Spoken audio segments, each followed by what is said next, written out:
We are starting lesson study 5. This is called Leading with Confidence, or the confidence and passion to lead. I want to say up front that if you're going to be a pastor, you have to know, you have to have some leadership skills.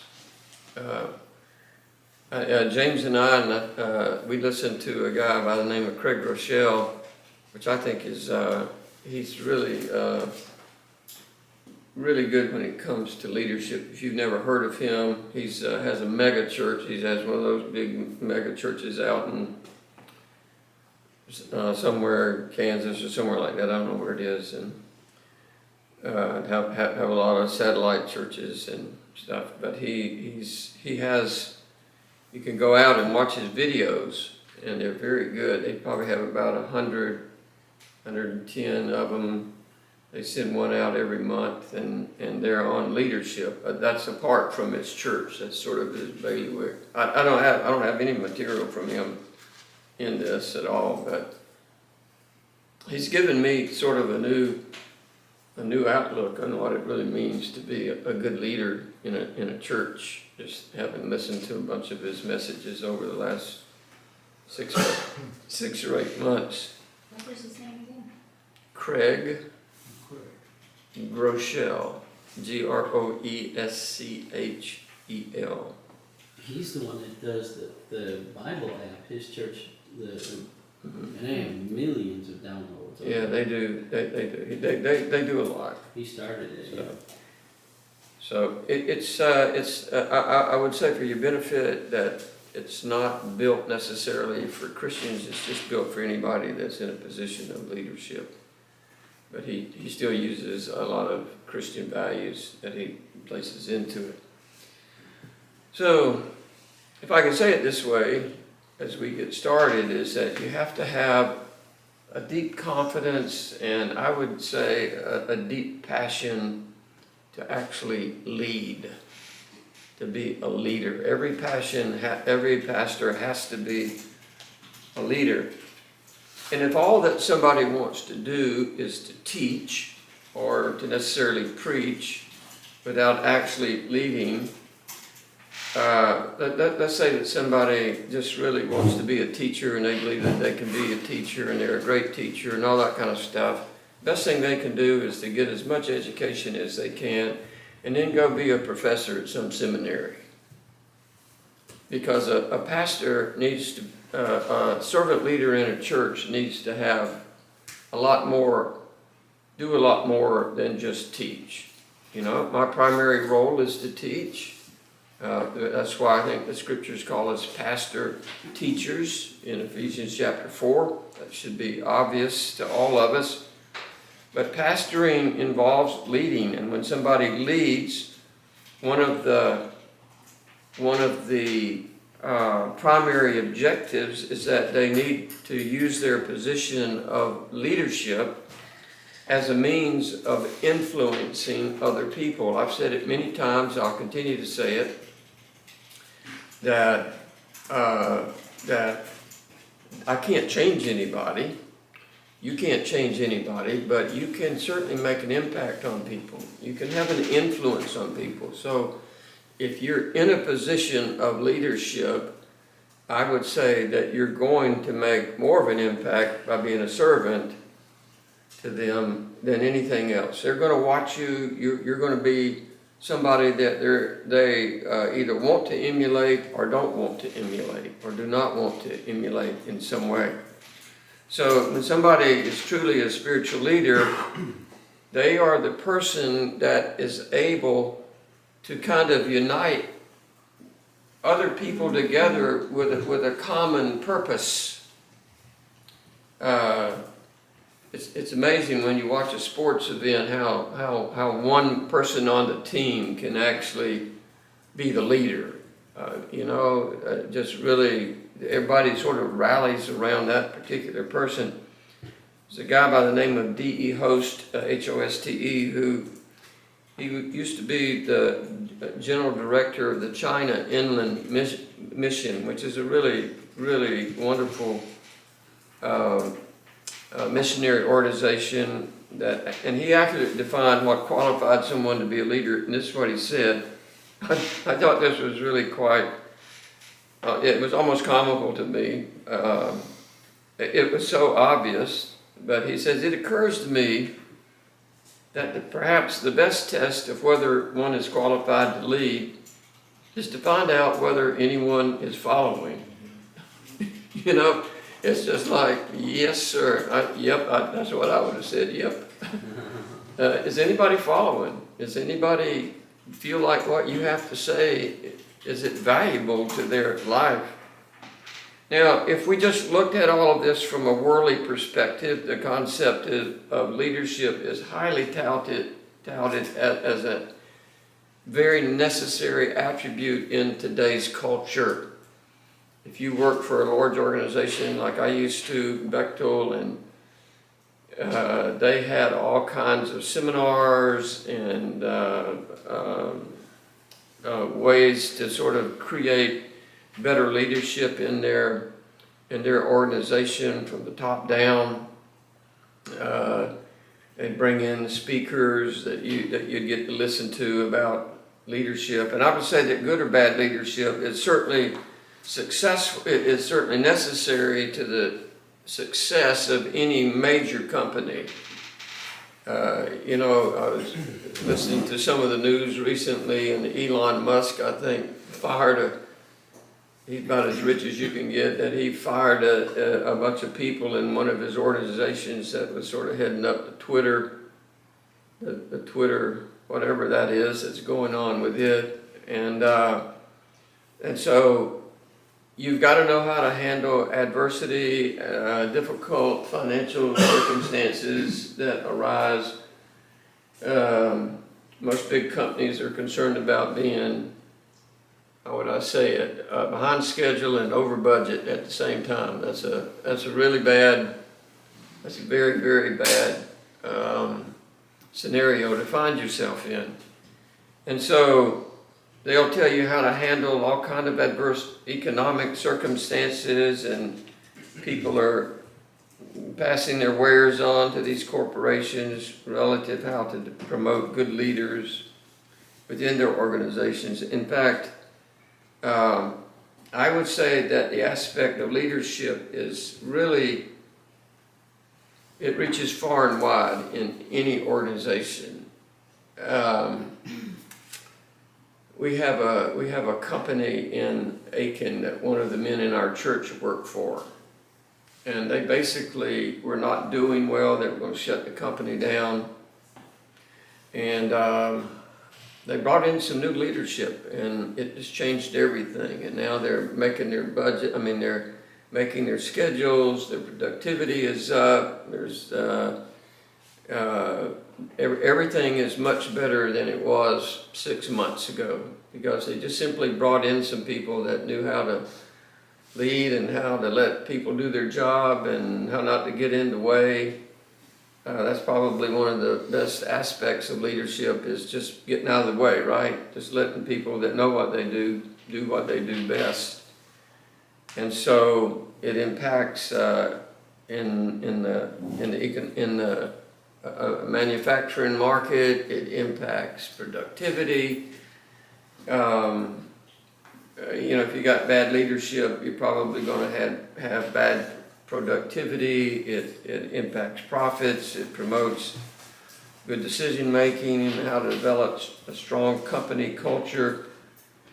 And it would be really hard to know where to draw the line as to what a good leader can do to a company.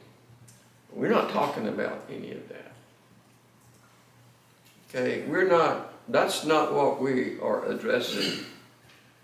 The church is not a corporation. The church doesn't have corporate leaders. The church doesn't have people that are getting what's the word when they get money every quarter? Dividends. Shareholders that are getting dividends. The church is a divinely ordained work of God, and we need to understand that we do not function in the same way that the world's leadership functions. We just can't. We don't.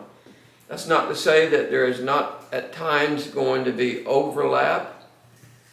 I've learned a lot from what Craig Groeschel says about leadership, because he's a pastor, and that part of that's going to come out of him when he talks about leadership. But spiritual leadership is much different than worldly leadership, and the difference is that spiritual leadership carries with it an eternal weight.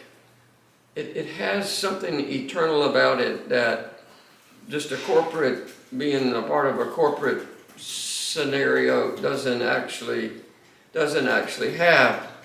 And you cannot overlook the weight and the influence of what that spiritual component is in the church. It's not out here in Tesla or IBM or Delta Airlines or whatever it may be. It doesn't exist in those type of organizations. So there are places where these worldly leaders and spiritual leaders may overlap at times and coincide with one another. But that which has a well-defined spiritual perspective must by its very nature be very different than something that has a worldly perspective to it. Understand what I just said? So it's not, I would encourage you, I don't have any books by worldly leaders on leadership.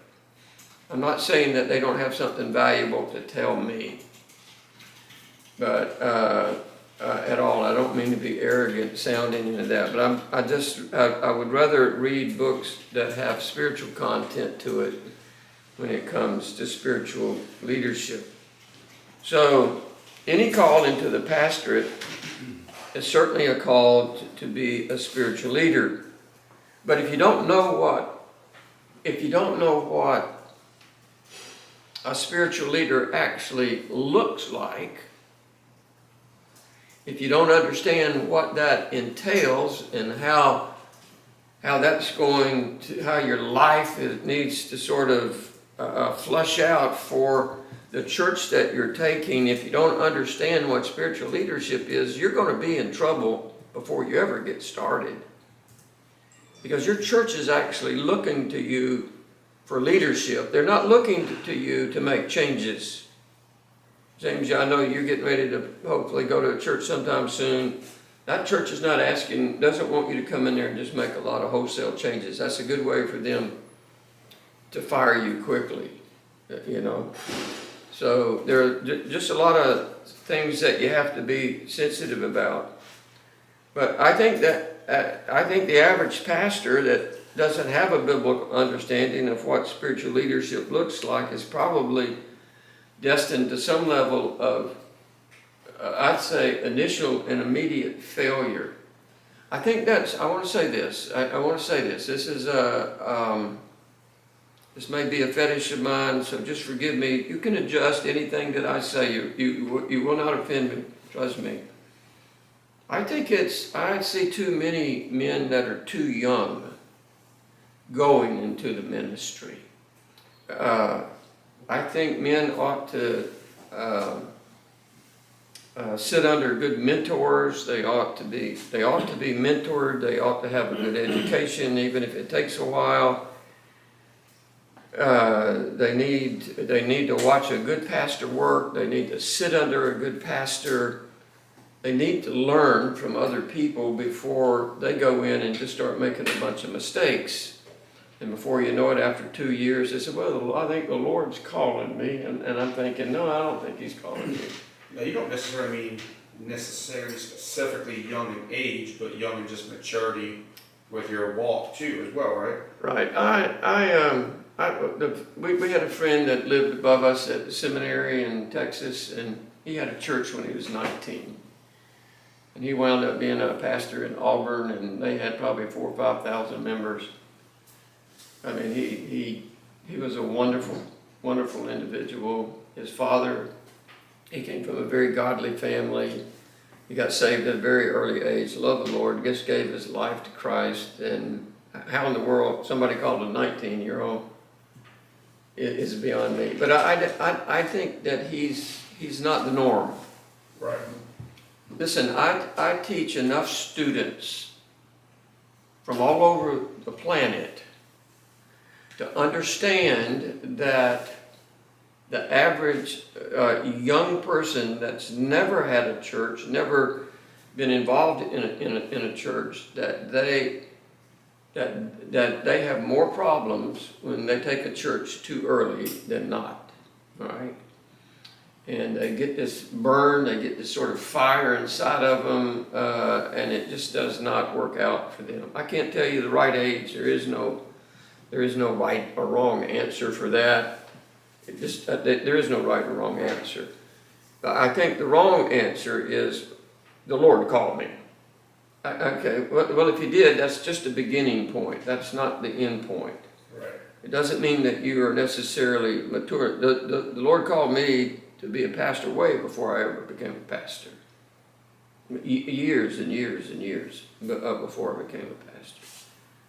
And so I'm not the example to follow, but I just know that you have to, that there's a lot more that it will surprise you by the ministry than what you actually realize when you take your first church. Many men simply want to preach. I want to say this to you. Everybody listen to me very carefully. There are many men that just want to preach. They're the ones that scare me. They're the ones that frighten me. They're the ones that I believe will not be good pastors. All right? They just want to go preach. Preach. There's a local church in our area that pumps out, they call them preacher boys. That's an oxymoron to me. It's an oxymoron to me. We don't want boys preaching. We want men preaching. And so we want to be careful. We want to be careful because being a servant leader has a lot of demands that simply preaching and teaching, they're much greater than just simply preaching and teaching on Sunday morning. I wish I could stand up here and say, well, all you got to do is just prepare a sermon for Sunday and everything be okay. I would just be a liar if I said that to you. Stated in a different way, you cannot become an effective pastor until you realize what it means to be an effective leader. You have to be both. That's why we call it a servant leader. One of the reasons that I chose that term to be one of the key words for our study. People are looking for you to lead them as much as they are looking to you to preach to them, all right, or to even teach them. Most churches don't have a lot of good leaders in them, especially the smaller churches, and like mine, But I'm just saying that they don't have a wealth of really good leaders in churches. Most churches can survive every kind of problem that they may have internally, but what happens when there's a failure in the leadership of the church, now that's another thing, because no church is any better than its leadership. No church ever rises above its leadership, ever. You cannot take your church somewhere that you've never been yourself. That's a pipe dream. And so ultimately every church is defined by its leadership. I love the story of Joseph, and one of the things, I've shared this with my church many times, but one of the things that really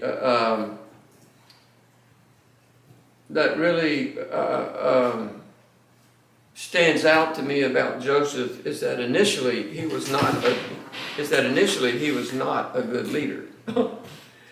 he had this dream, he didn't know what to do with it, so he just goes around bragging about what God had told him, and next thing, he's sort of, even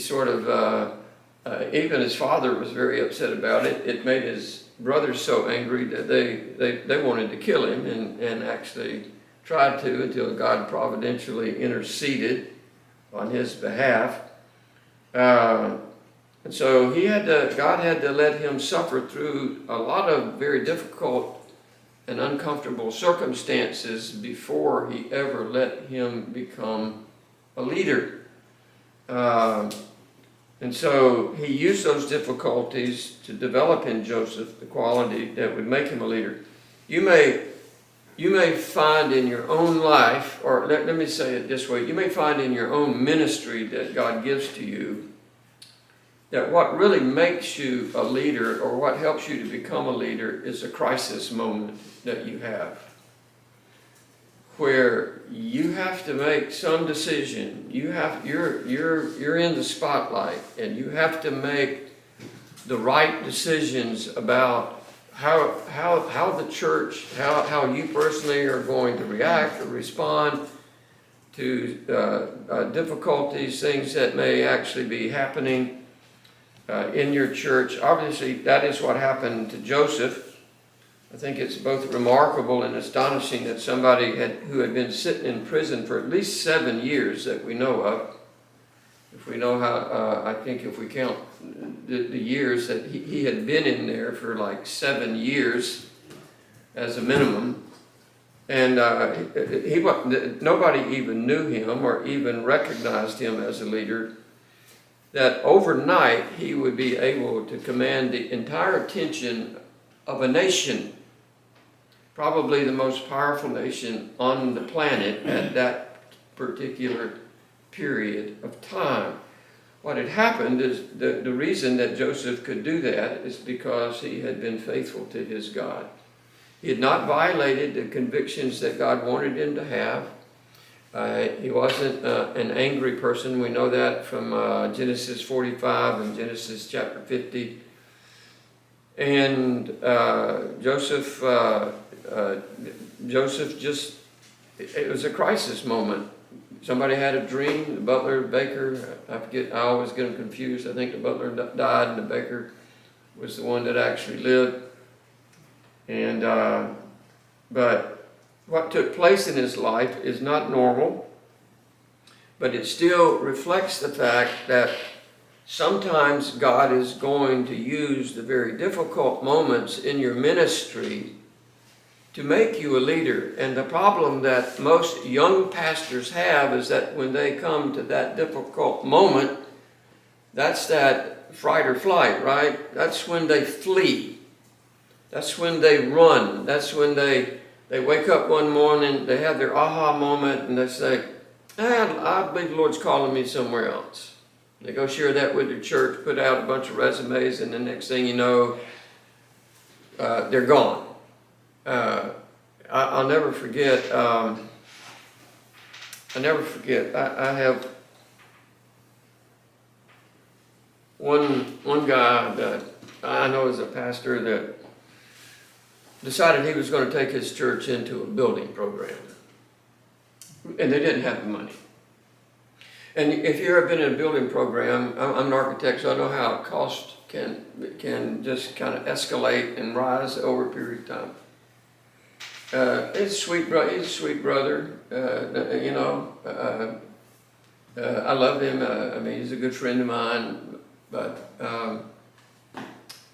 he got into a situation where the church could not meet their expenses. And rather than staying there and working through that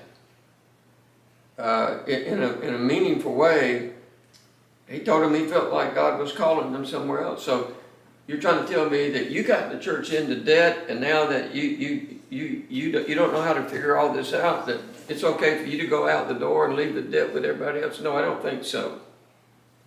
I don't think you would be qualified to go to another church if you did that. But he did. And I think that's very normal for a lot of people.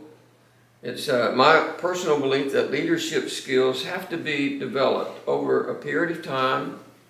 They have to be developed under difficult circumstances over a period of time. And you can't do that if you're always abandoning your post, right? If you are leaving where it is that God has actually led you to go. And that the conviction to lead is not just something that you will possess naturally. I think leadership is a skill. I think the only place in the scriptures that I know where I would think that leadership could be considered a gift would be the gift of administration. That's in I think in Romans chapter 13, 12, 13, 12, 12, I think it is. I think, but that's more management than it is leadership. I think it's just being able to administer things, to manage things properly. And so what you'll find is that if you don't develop those leadership skills, and if all you want to do is just preach, that what's going to happen is that you're going to find yourself fleeing the opportunity to actually become a leader. You've got to go through some of those crisis moments in a church. It happens to every pastor that is new into the ministry. It may be people that don't like you. It may be things that are said about you. It may be mistreatment. It could be mismanagement of money. It could be anything that people don't like, or things that are hindering you. And so the man who's overly ambitious to be a leader probably never will be one. You don't become a leader overnight, especially if you've never been in that position, and especially if you're not somebody that God has actually called. So biblical leadership is not a position that you can flaunt. A lot of people do, unfortunately, but a calling demands humility. You'll like that, Robbie. I think any calling from God demands humility, integrity, sacrifice, gentleness, all those kind of things. And then to make it worse, the demands of being a leader generally make you the target of criticism. You better get used to that. You better get used to that in the ministry, that you become the target of criticism very, very quickly, especially if you make a mistake and make a decision that other people may not like or approve. So I would say to anybody that's going to be, to any young pastor especially, anybody that's going into a position of leadership and they're not used to it, that's a lonely place to be. It's a place of loneliness that you're kind of on an island out there sometimes. And one of the problems that I think we'll talk about this in one of the other sessions, maybe we've already talked about it, but one of the problems about being a young pastor that has the tendency to uproot and leave is that every time you go somewhere, you go to a new place where you don't know anybody, you don't have any friends, you're not connected to other pastors that are wiser than you. You are literally on an island by yourself. You don't know, so when the conflict comes, you don't have, what's the right term? Somebody help me. You don't have a network of people to help you, a support group that can help you, whether it's friends or family or whatever. You're out there by yourself. You're in a city that you've never been to before.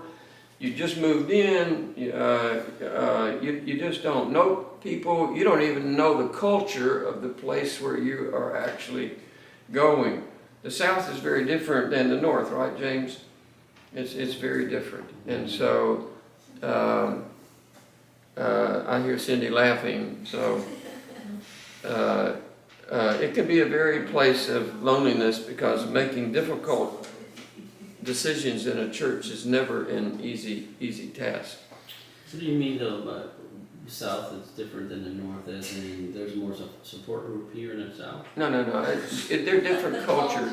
The cultures are very different. Vastly different And cultures. that's true of states. I mean, Yeah. The upstate of South Carolina is much different than the low state. Right. Yeah, that's true, and there's a lot of Yeah. committees You know, in when you're Wall Hollow, And so- they're a world in themselves. Yeah. Well, if you go down to the Geechees, down in the Charleston area, Yeah, that's different. there's a whole nother Beaufort, those kind of places. Yeah, So you just, if you don't know that, it can be a world of hurt. So I'll never forget one time I was telling my wife the other day, coming home from church or something, that when I was in Romania one time, they asked me to preach at a gypsy church. They call them Romas, and Bob and I are very familiar with the Romas. And they live in big houses, big expensive houses, sort of like they do over in Right off exit 5. Murphy Village. Yep. And you can always tell where the Romans live and everything, but they have their own villages, and they're just like they are here. They're very protective. They intermarry, blah blah blah. They do all the wrong things. This was a church that was about 700, and I said there'd probably be anywhere from 700 to 750 people there tonight.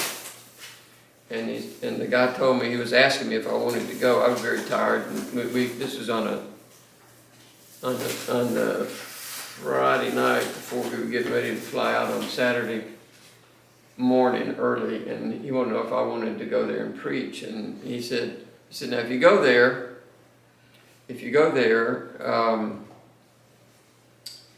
you need to keep your hand on your wallet. And I'm thinking, I'm going to a church. I'm going to a church and I've got to keep my hand on my wallet, you know. I would hope if I went to a church and I lost my wallet that somebody would bring it back to me. And he said, no, not, you don't understand the culture of the gypsies, you know. So every culture is different. Every culture is different. So let's say that you are a spiritual leader. You have to constantly be developing the skills that are necessary to be a leader. I want to just give you several words that would identify what I think those are. You have to know how to think. And that may sound a little simple, a little elementary to you, but it's not. You've got to know how to think. You've got to know how to consider. You've got to know how to analyze. You've got to know how to evaluate. You've got to assess. All those kind of words that are where you're thinking. You just can't react to things. And so your role is to shape the way that others think and to reshape their thinking when their thinking is unbiblical. That's not easy. I wish I could tell you, I could just give you a pill and you could take it, and every time you stood up, you could just reshape everybody's mind to be what God wants it to be. That's not going to happen. So you have to develop the ability to influence people, because your role is to influence and impact believers when their life is not reflective of Christ and when they're not spiritually important, when Christ is really not that important to them in their life. And it doesn't matter, I want to say this, Robbie, it doesn't matter if you're a youth pastor, or Jeremy, if you are an associate pastor, or whether you are a full-time pastor. Your job is to influence people, to make an impact on them, to make a difference in their life that reflects Christ. And so when you preach and when you teach, you have to be two things in my mind. You have to be persuasive, and you have to be convincing.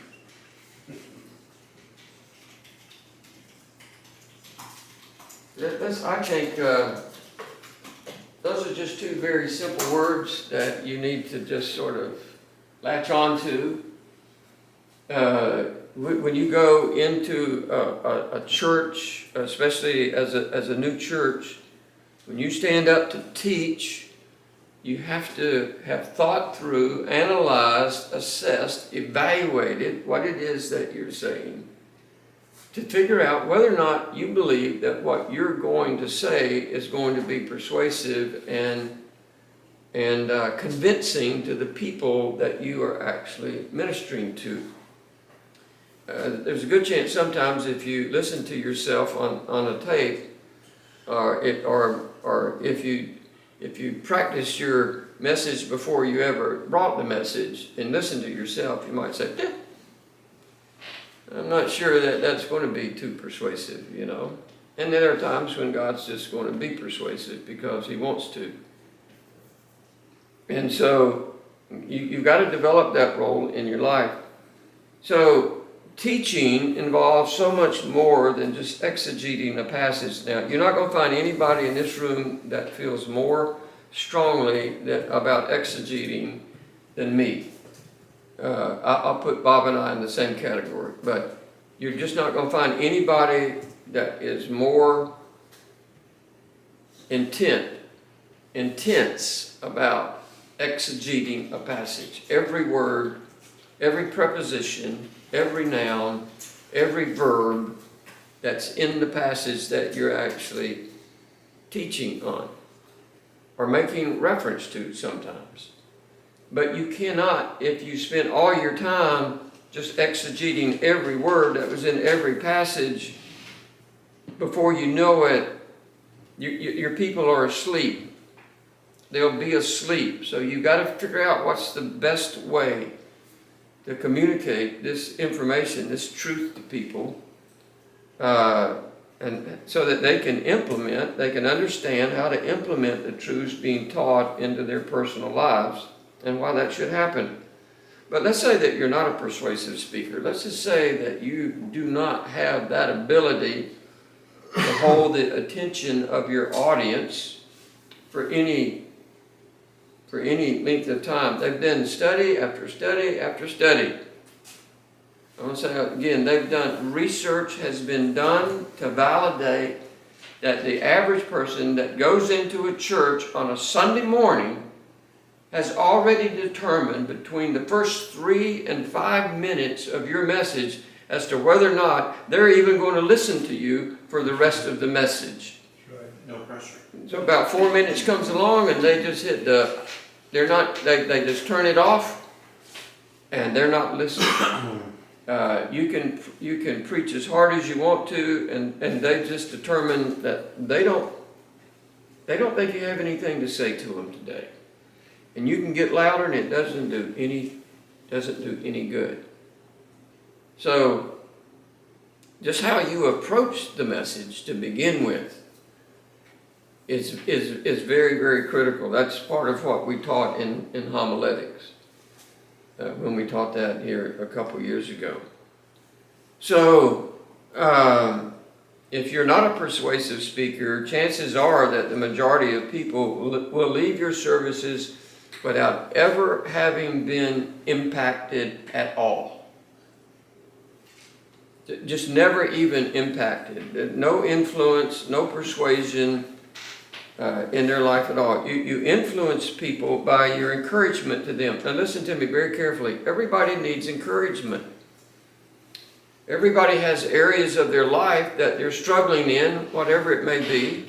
It may be in their marriage. It's amazing to me the number of people that struggle in their marriage, don't get along with their mate, yell at their kids, have trouble financially, just cannot, don't, if I understand the statistics right, people that get married and get divorced, they do so within the first 3 years. That's where the greatest time comes. They just figured out they just didn't match up. We're not compatible. Blah blah blah. And then the second period is at the age of 25. That's after all the kids have been born. The kids have grown up. They're in school. They're old enough to make it on their own. And you got two people living together. and they don't know how to live together, and they wind up getting a divorce. You know, the kids were sort of the glue the whole time. And so everybody has needs. No one is exempt from the challenges and the heartaches and the trials that life brings on a daily basis. People are hurting. Families are hurting. If you go to any church, families are hurting. People are hurting. And they're just looking for somebody that's going to be able to come in and to offer some level of encouragement to them, to their life, so that they can make it through their life. And you have to speak to their life in an encouraging way. You can't just tell them what words mean, right?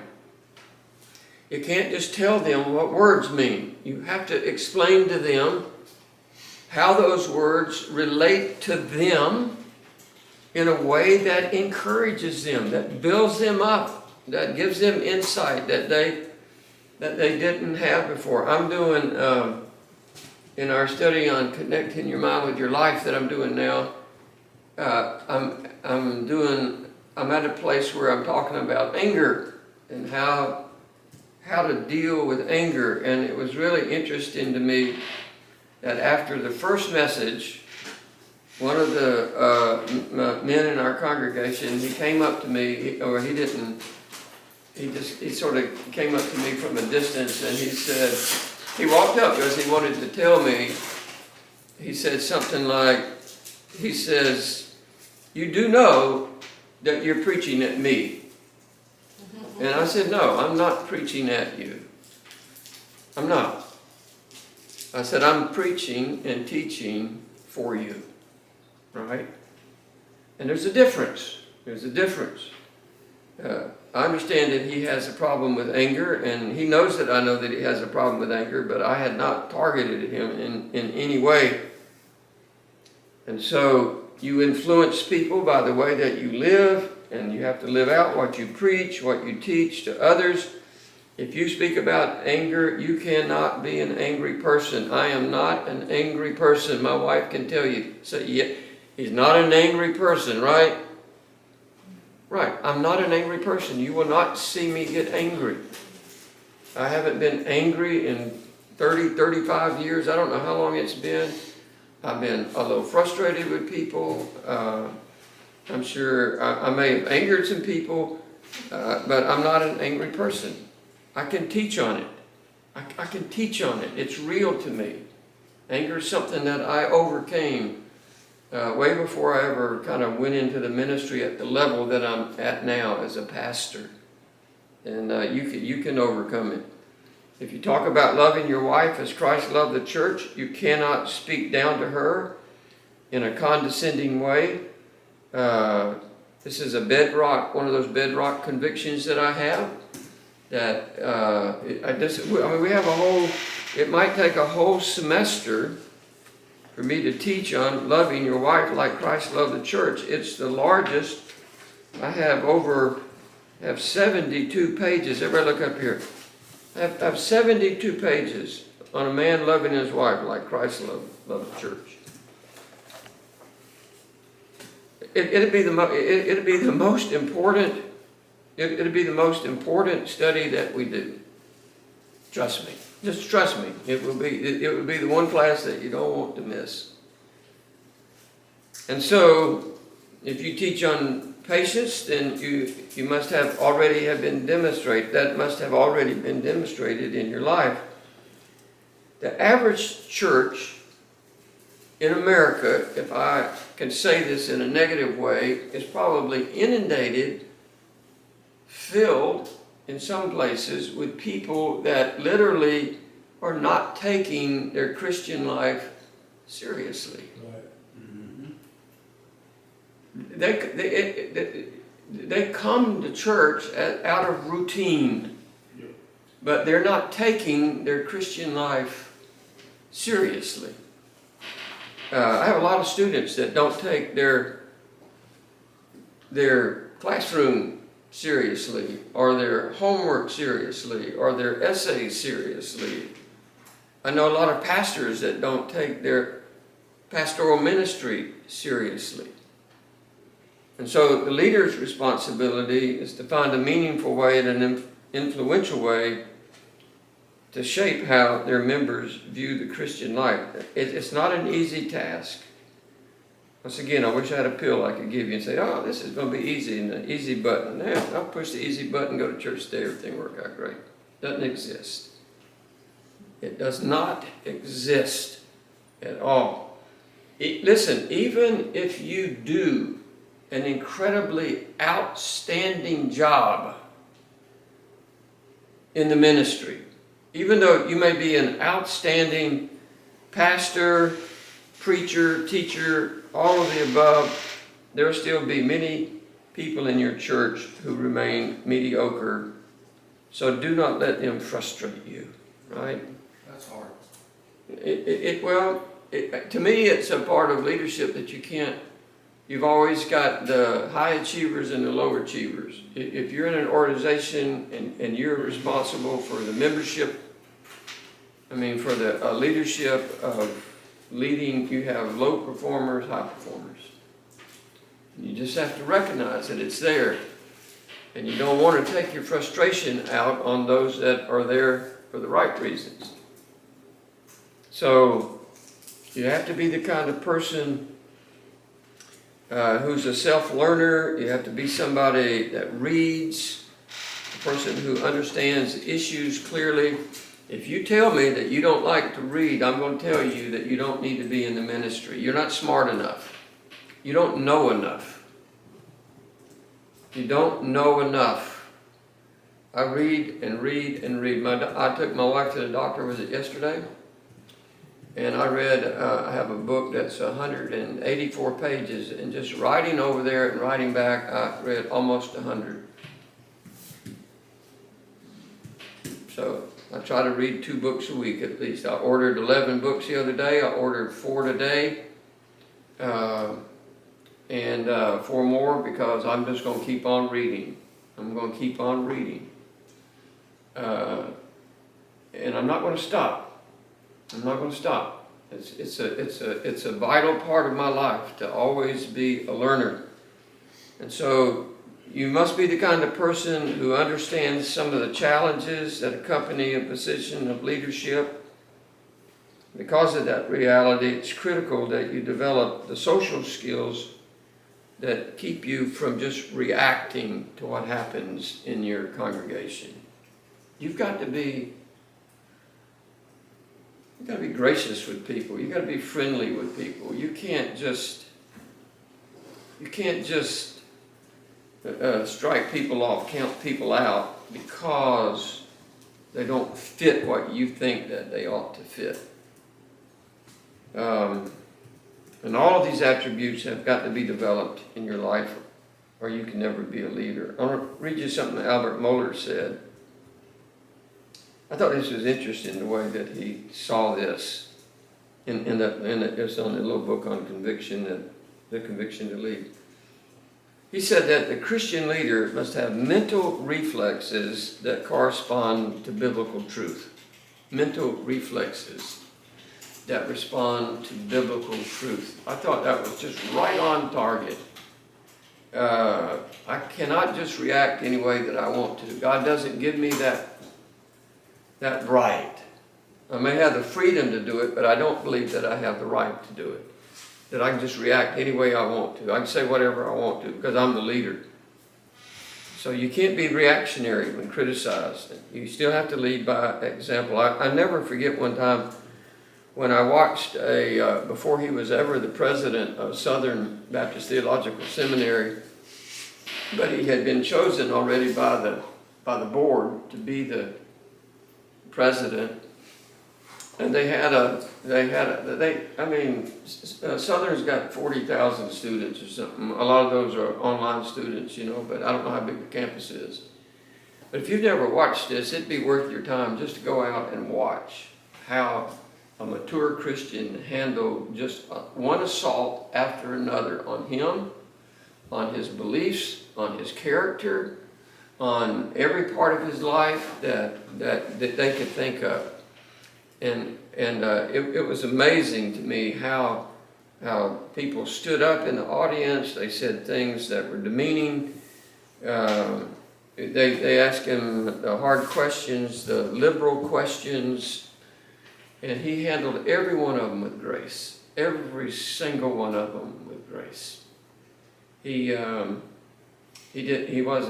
say anything inappropriate. He didn't overreact. He didn't raise his voice. He didn't tell somebody to sit down and shut up. He just navigated through the hostility in a very gracious, Christ-like way. I was so impressed. I was so impressed with how he handled that to begin with.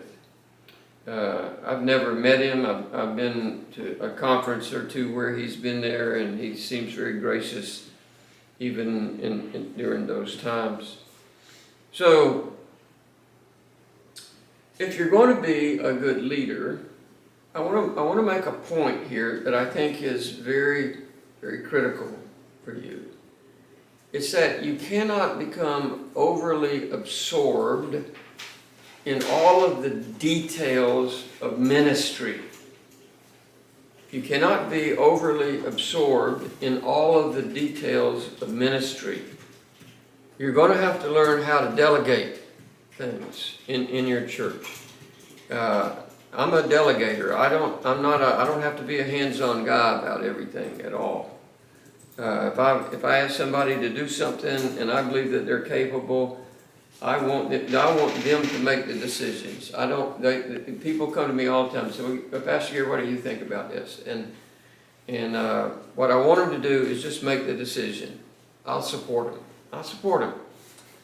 And it's a lot easier on you if you develop that mentality, because if you get overly absorbed in the ministry, it will drown you. It will drown you if you don't surround yourself by other people that can take responsibility. Didn't that happen to Moses when he was trying to make every decision out in the desert, and his father Jethro came to him, father-in-law Jethro came to him and said, look, why don't we do this? And I don't know if that was of the Lord or not, but it seemed to be. And he said, look, we'll put, some over 100 and some over 1,000 and some over 10 and whatever, and we'll let them make the judgments, and you can just have the hard stuff if that's what you want. And so it worked out really well for him. And so you cannot let the ministry consume you. There are times when you just have to delegate. And if you choose not to delegate, then your most valuable commodity, which is time, is going to be evaporated. It's going to be lost. It's going to be lost. You're going to find yourself bogged down in details that somebody else could easily handle without you having to do that as a leader. I had this one boss that I worked for at the Savannah River site, and he just prayed on me every night. Everybody would leave. Everybody leave about 4:30. I normally left about 6:30 until he walked into my office at about 6:30. He knew when I was going to leave. And he'd pull up his chair, and he'd want me to go through everything. I had so many people under me. I was managing 5 different groups. 5. That's a lot of people. I had over almost 460 people total in under my org codes. That's a lot of people to manage on a daily basis. And I had people that worked under me that managed people for me, right? And I let them do that. But he'd come in on a project and he'd want to know some detail about this project, and it just drove me nuts. It drove me nuts because I wanted to say, look, I've delegated that responsibility to John or to James or to Martha. It's their responsibility. They're taking care of it, and when they feel like they get in trouble, they'll come to me. And every day he'd come in and sit down and so it's like I've got to be, he'd ask me questions I didn't have a clue what the answer was. I didn't need to know what the answer was, because it wasn't even a problem yet. And he was always the last person to leave the building, always. I mean, he was always there. So I just hated for him to walk in my office. You can be overly engaged in things that are trivial and unimportant and insignificant in the ministry in any church in America. Trust me. Trunk or treat. I got a question How for dare you. you say it's not important, Gary? I'm telling you, you can be overly involved in trunk or treat. Did you find yourself falling into any of these traps when you first were in ministry?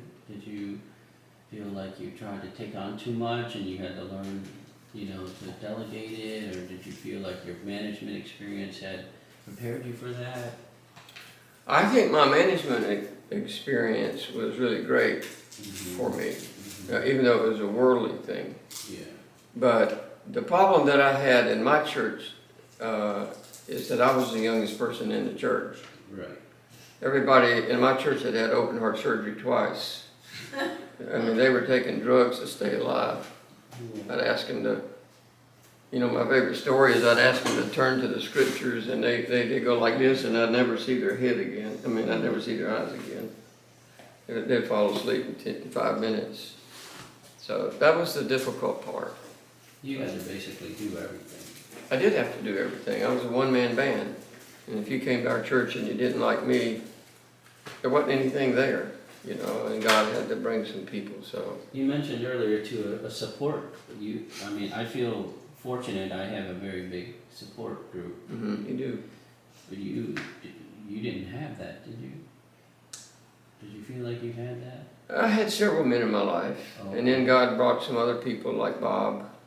He quickly became just as good of a friend as a man could have, and we started doing things together and ministering together, but I didn't have the group, I didn't have the support that I have now, Yeah. and so.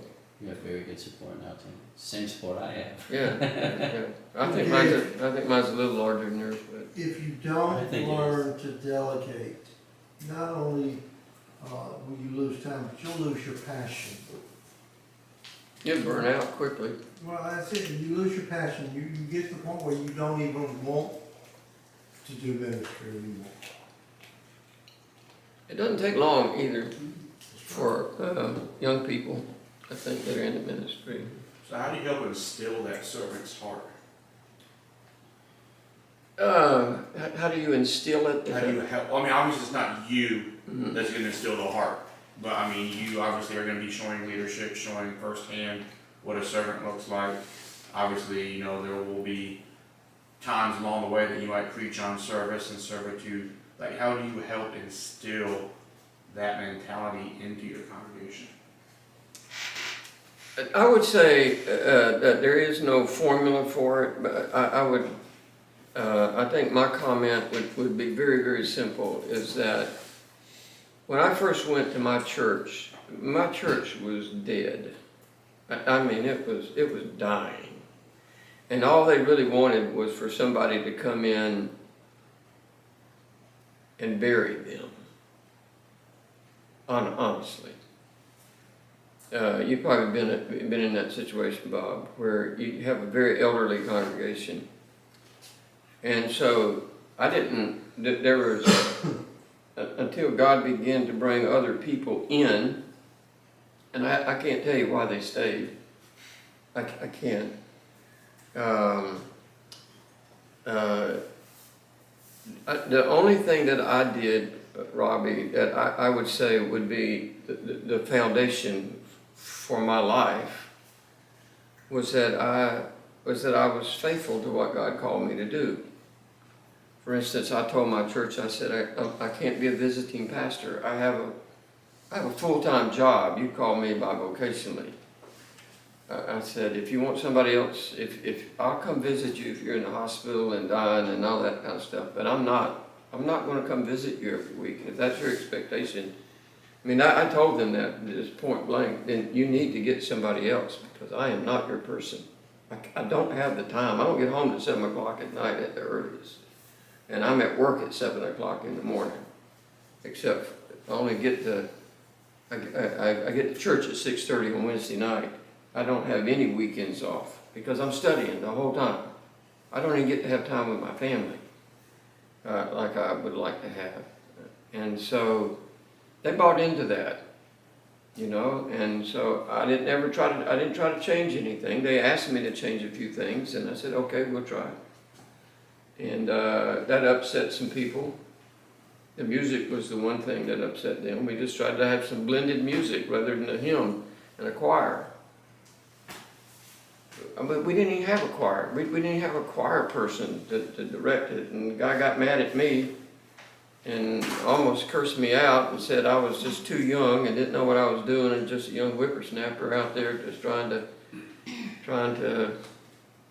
you know, that I probably needed to go somewhere else. So he just, I decided, I wasn't going anywhere else, so he decided he'd go somewhere else. And that was a good thing. That was a very good thing for our church because he brought that spirit into the church with him. So my encouragement to you is just to be faithful in the small things. Do what God's called you to do. Have a solid walk with God. You're not married.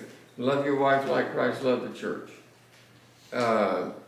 Do the small things that you have to do to be a good, faithful minister of the Lord Jesus Christ.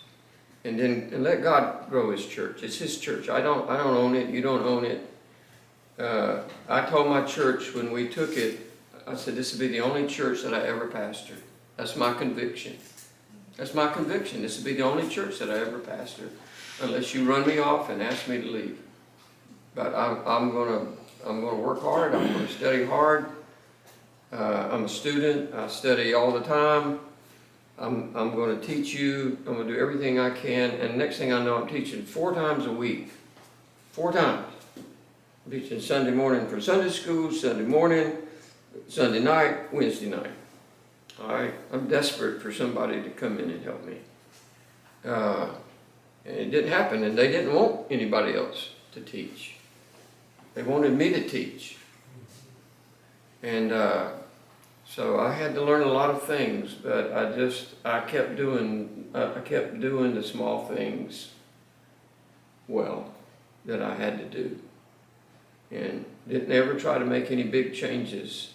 The biggest change that we made is that we wanted to try to live on 10% and give away 90%. And we made it to about 65 or 70. And we've been at that plateau where we live on about 35%. And the other 70%,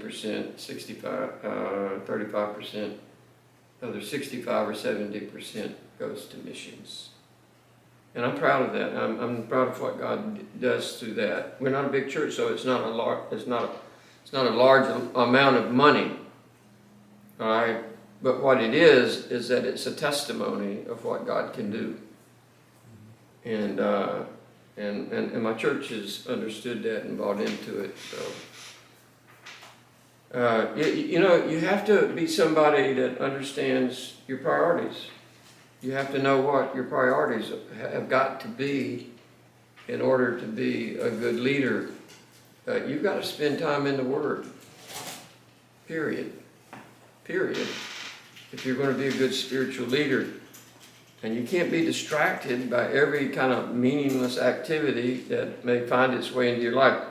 I've often been asked to join other pastors in a time of fellowship each week. Lincoln Baptist Association has on Tuesday they meet, and a lot of the pastors that I know, the ones that David I think may know some of those, I can't go. I just can't go. I mean, right now at this part of my life with fighting my cancer, I don't feel well anyway. But by the time I get up, I mean, they meet at 10:30 and for cookies and coffee, and then they go and they have fellowship, and somebody preaches for about 45 minutes or something, and then they decide where they're going to go to eat, and then a bunch of them split up and they'll go eat somewhere, and they'll get through there at about 1:30 by the time they get to where they're going. And by the time I get home, I spend 5 or 6 hours. I cannot do that. I cannot do that. It does not fit into my priorities. Does it mean that I don't like people, or no? It doesn't mean that at all. It means it doesn't fit into my priorities, and I'm not going to break that. Would I be willing to go down there every once in a while and meet with them? I would, but I'm not going to do it on a consistent basis. It just doesn't fit. It doesn't fit. It takes up too much of my time. If they were developing as many studies as I'm doing for school, if I'm not studying for Sunday, I'm studying for school and developing courses, new courses for you. I want you men to have new, fresh courses. You ought to take the basic courses, and I'll teach those again if anybody hasn't had them. Homiletic, hermeneutics, all those kind of things, how to study the Bible. It took too much time for me. So, as honorable of a task as leading and pastoring a church can be, when we look at people in the scriptures, I want to read to you about Paul's life. Okay, just turn, if you would, to 2 Corinthians chapter 4. The lesson that I want to say in this, if you turn there, is that what you have to learn from these passages is that there's nothing easy about the ministry. You ought to write that down. There's nothing easy about the ministry. And if you expect that there is, somebody has misled you, probably the enemy himself. For many of them, for all of the men that you read about probably in the New Testament, and most of the men in the Old Testament that were godly men, it cost them their life. It cost them their life. It cost them everything about their life. And so, and they were afflicted with every kind of negative thing that the world would see, with hardship, with hatred. They were constantly rejected. Most everywhere that they went, they were beaten. They were physically beaten. Notice what Paul said beginning in verse 7. He said, "We have this treasure in earthen vessels, that the excellency of the power may be of God and not of us. We are hard pressed on every side." We don't get a day off. We are hard pressed on every side, every day. But we're not crushed. We are perplexed. I'm confused about how people respond and don't respond, and just how people are just, he says, we're perplexed. He called the Galatians, he said, "You stupid Galatians. What? I've spent so much time with you and taught you, and you want to go back to the law?" They're just perplexed, but not in despair. Persecuted, beaten, let down in a rope, to escape somewhere, but not forsaken. Struck down, but not destroyed. I love the story about Paul. They stoned him, and they thought he was dead, and so they left him there. And he got back up and went into the city. You would think, you idiot. That was Paul. That was ministry to Paul. That was the way Paul saw it. Always caring about, always, every day. Always caring about in the body the dying of the Lord Jesus, that the life of Jesus also may be manifested in our body. For we who live are always delivered to death for Jesus' sake, that the life of Jesus also may be manifested in our mortal flesh. So then death is working in us, but life in you. Go to 2 Corinthians chapter 11, if you would. I'm going to read verse 23, I think, through 28. This is where Paul described many of the conflicts that he endured. Are they ministers of Christ? Well, let's see. Let's take an analysis. Let's make an assessment here. I speak as a fool. I am more. In labors more abundant, in stripes above measure, in prisons more frequently, in deaths often. The Jews 5 times I received 40 stripes minus 1. 3 times I was beaten with rods. Once I was stoned. 3 times I was shipwrecked. A night and a day I've been in the deep. That can't be any fun. In journeys often, in perils of waters, in perils of robbers, in perils of my own countrymen, in perils of the Gentiles, in perils in the city, in perils in the wilderness, in perils in the sea, in perils among false brethren, in weariness, in toil, in sleeplessness often, in hunger and thirst, in fastings often, in cold and nakedness, and besides all of that, besides the other things, what comes upon me daily, my deep concern for all the churches. Now, I know, you know, that Paul's not the norm. Not every preacher or pastor is going to experience what Paul did in America. I want you to hear what I just said. There are pastors that experience this kind of persecution all over the world. I've been there. I've talked to them. I've met them. Beaten, persecuted, left for dead, threatened, their children killed. Eddie was telling me one story of a pastor that was down in Central America in Colombia, somewhere like that. I don't know where it was. And the drug cartel told him he had to stop preaching the gospel, and he refused. And he left one afternoon sometime, and he didn't come back, and his wife didn't know what to do, and finally she went out to look for him. And on her front doorstep, in a croaker sack, was this man chopped up into pieces. Chopped up into pieces in a croaker sack for his faith in Christ. We have students in, we had an extension in Pakistan. I was trying to figure the name of the city. And twice, the first time their church was burned to the ground. They destroyed the homes of most of the Christians. And he helped me remember the numbers. There were 160 believers that were killed. And about 40 of them were some of our students, right? They had a bombing at their church. And they got it's in a compound, they got a fence around it. They've hired somebody at the gate to pay attention to what's going on. They're watching some soccer game, and the people sneak in, they plant a bomb. When the people come out, about 50 of them killed.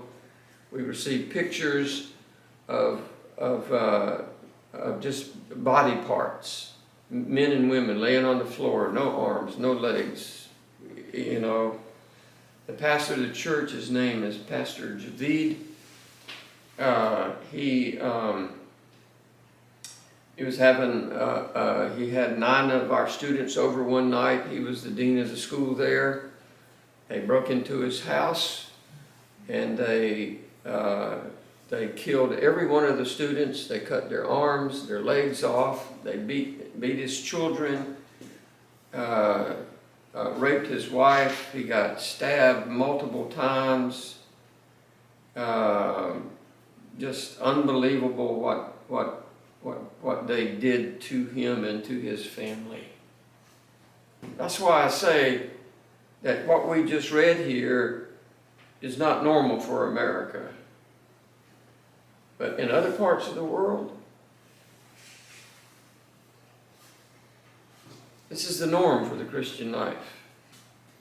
It may be coming to America. It probably will be, before it's too late. And so, I think not to have an appreciation for the conflicts that the ministry potentially is going to bring onto your life is a great miscalculation.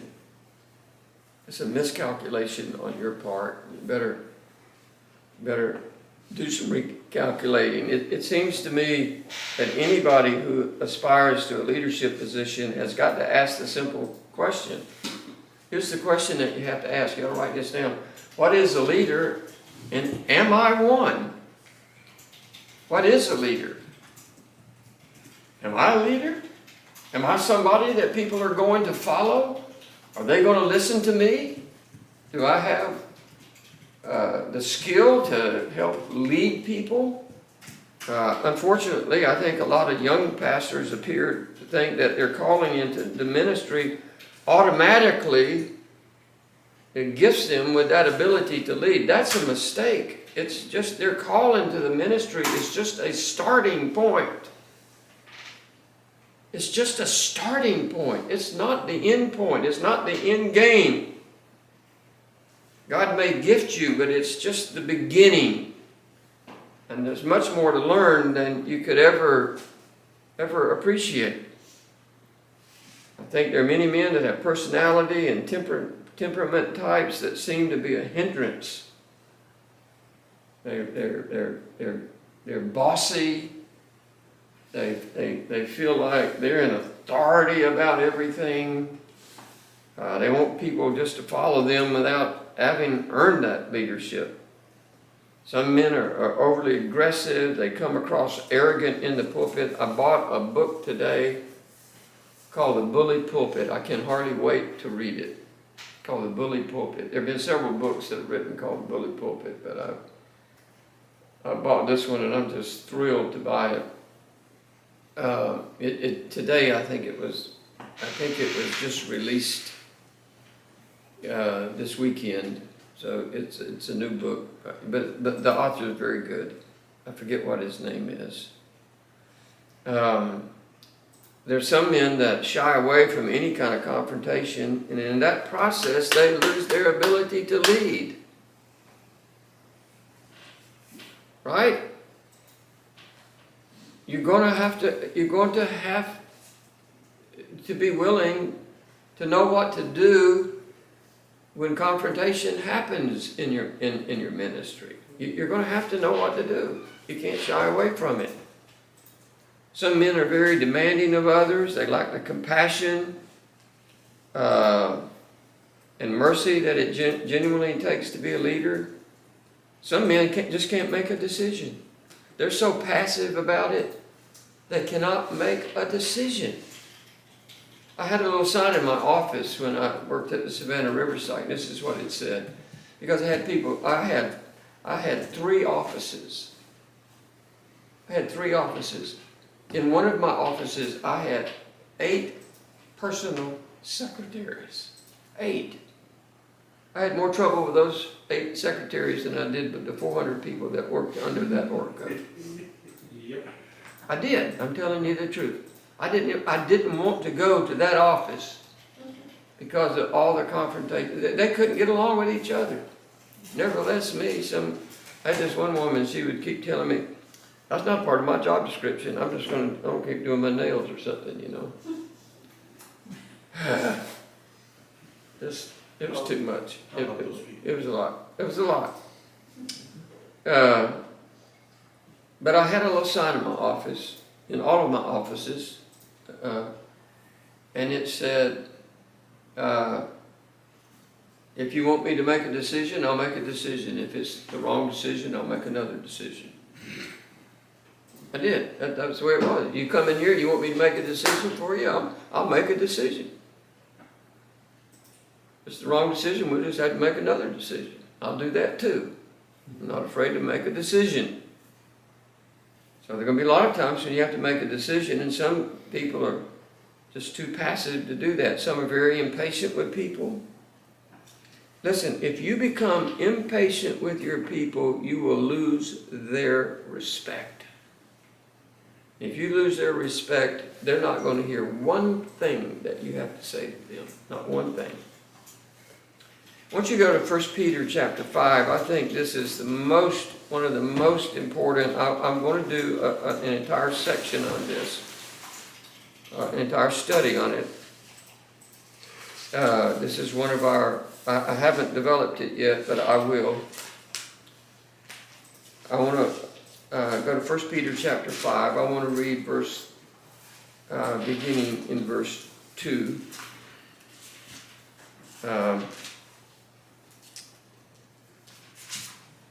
In your notes, I've got it as 1 Peter chapter 5, verse 3 through 4, but should be 2 through 3. If you want to change it there, it's on page 4. I better change it in mine, excuse me. Why don't y'all do that right now? Just go to your notes, page 4, where it says 1 Peter 5, 3 through 4, it's 2 through 3.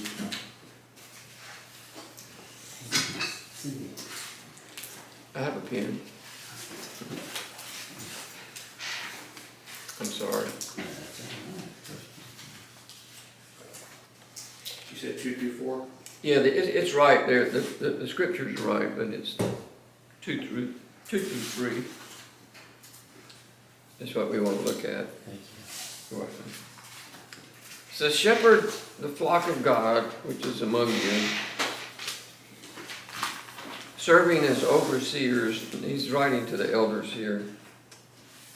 Not by compulsion, but willingly, not for dishonest gain, but eagerly. Now this next phrase, and we'll look at it here in just a second, is one of the most important phrases that you can ever read as a leader in your church. If you don't get this one right, you cannot be a pastor. You can be a pastor, but you will be a bad one. Nor as being lords over those entrusted to you, but being examples to the flock. As a pastor and as an elder, when I come to passages like this, I must admit that they kind of frighten me in some sense. If it doesn't frighten you in a sense that, hey, I can't lord over my flock in any way, this whole idea of leading a church. They alarm me for myself. They alarm me for the 2 men that are elders. I think we actually have 3. They alarm me for the church as to whether or not they actually have a mindset to follow our leadership, which I think that they do. It's that we just don't really get questioned on things. And so the health and vitality of your church is always going to rise and fall. We said it on the leadership. It's going to rise and fall on the spiritual leadership that you provide, and then it's going to rise and fall on the church's response to that leadership. Bad leaders, bad church. Weak members, weak church. That's just the way it works. It's just the way that it works. So leaders have a responsibility, and members have a responsibility. You have to have both of them working together. You can't be successful. So in 1 Peter chapter 5, verse 3, it says, this is one of the most crucial of all exhortations that you will find in the scriptures for a pastor. You cannot lord over your flock. You have to be an example. You cannot lord over your flock. I don't like the word nor. If you go through most of all of the other translations, they use the word not. The ESV, the Amplified, the NIV, the ISV, the RSV, they make it a very emphatic exhortation, not as being lords over those entrusted to you. The ESV says not domineering over those in your charge. The Amplified, which I really like, says not domineering as arrogant, dictatorial and overbearing persons over those in your charge. The NIV says not lording it over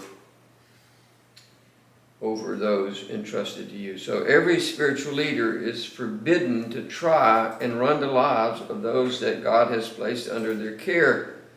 The phrase lording it over is one word in the Greek. It's the word kata. I'll write it down, okay?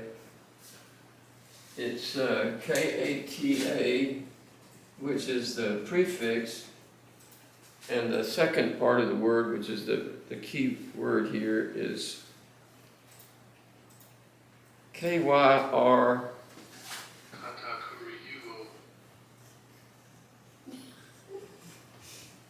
I think I've got it spelled right. I-E-U-O. Yeah. And so it comes from two words. Kata is the preposition, and this is the word curio. I think it's the way that you spell it. I-E-U. What? I'm not saying it for you. See, Bob, that's why you want to get along so well.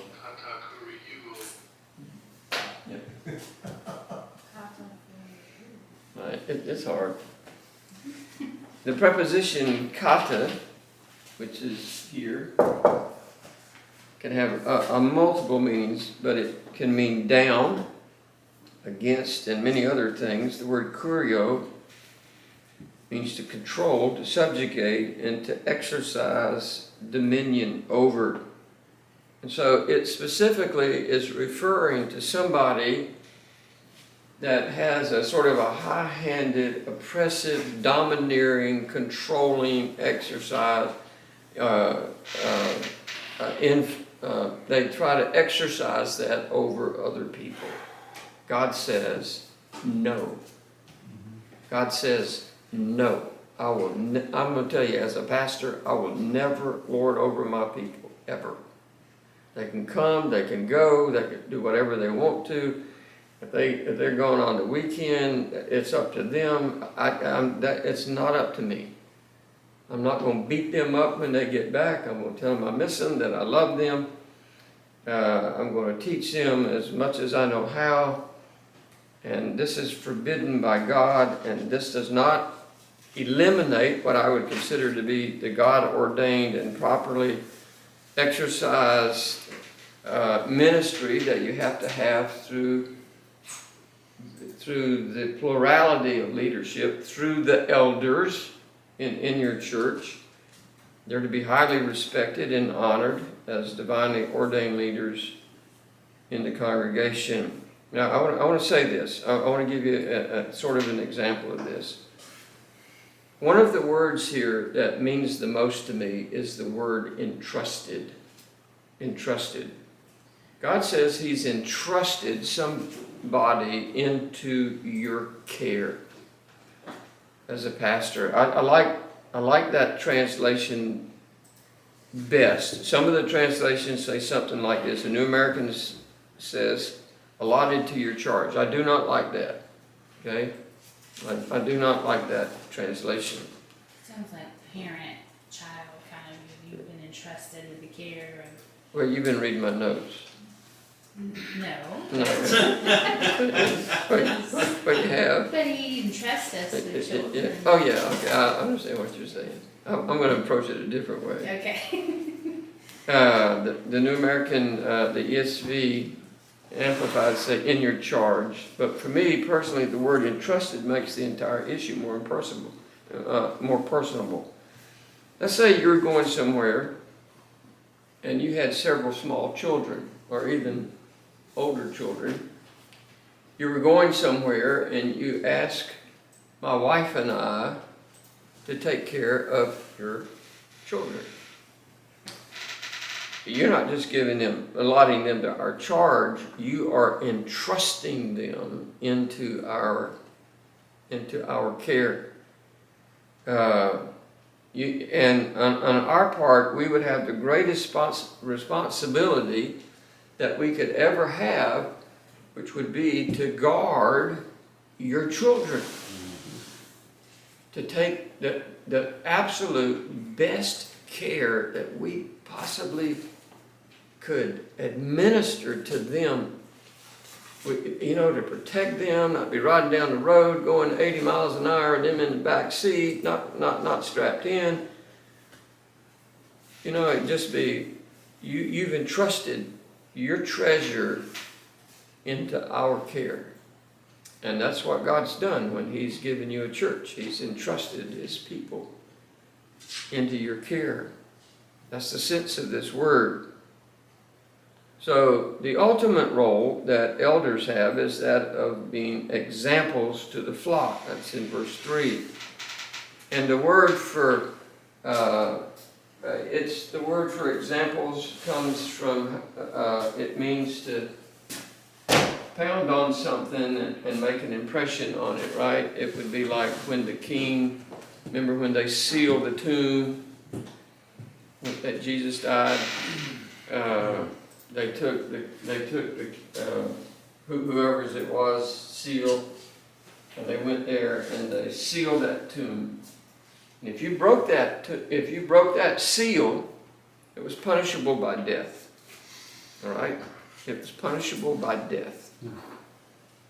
And so it's a word that it means that you're to be a model and to be a pattern and a spiritual template that other people can follow.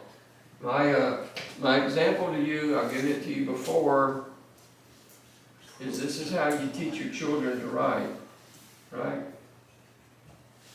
You put the letter up there, and then they come back, and they draw over it. That's what this word means. You're to be a model. You are to be a model to your congregation, the pattern that they can follow. So you ought to be able to tell your people, I've said this before, I know, I don't mean to be arrogant. I've told people in my congregation, men that I was counseling, or couples that we were counseling, if you will just follow my example, you will be okay. And that sounds arrogant to somebody, but that's what this word means. If you will just live the way that I live, you'll be okay. That's what Paul said, right? That's what he said to do. I'll read those to you. I'm going to give you that here in a minute. He encouraged people to follow his example. Notice what he says in Philippians. We'll go to two of them. Let's go to Philippians chapter 3.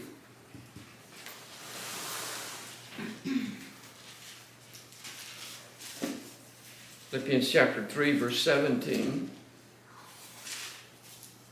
Paul said, "Brethren, join in following my example and note those who so walk as you have us for a pattern." So he uses that word twice. It's probably a different word. Anybody got a Greek text? Can you look that up for me? The word example and pattern, are they the same word? In Philippians? Philippians 51:79, I can get that. Philippians 3:17.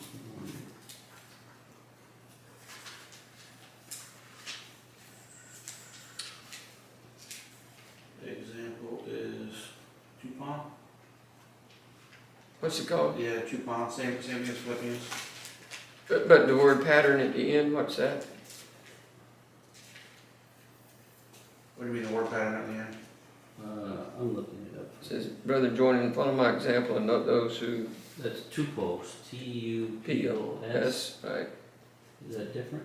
Well, I'm asking if they're the same, if the word example and the word pattern. I should have looked it up myself. I did. I don't think they're the same. Tupos is the pattern. And what's the word for example? What I have is imitators together. Can you spell it in the Greek? What is it in the Greek? Here, I'll pull a Bob.